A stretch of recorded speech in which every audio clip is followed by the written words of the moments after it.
করে নে, তাকে জীবন সঁপে দে, তাকে আপন করে নে। খ্রিস্ট প্রভু যিশুর কাছে তোরা ছুটে আয়, খ্রিস্ট প্রভু যিশুর কাছে তোরা ছুটে আয়। হৃদয়ে আপন করে নে, তাকে রাজা করে নে, হৃদয়ে আসন পেতে দে, তাকে রাজা করে নে। খ্রিস্ট প্রভু যিশুর কাছে তোরা ছুটে আয়, খ্রিস্ট প্রভু যিশুর কাছে তোরা ছুটে আয়।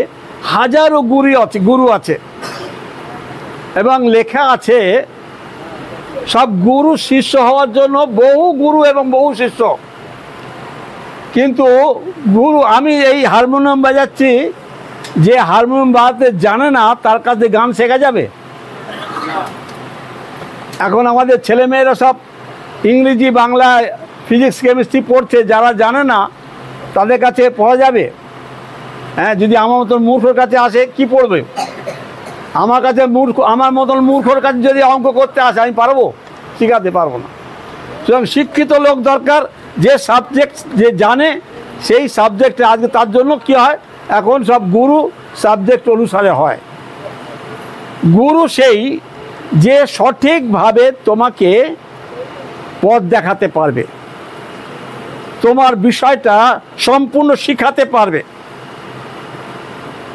এবং আমরা শিষ্য কে হয়, গুরু কে হয়? গুরুকে বলছে, আমাদের ইংরেজি বলে হু নোজ দ্য ওয়ে,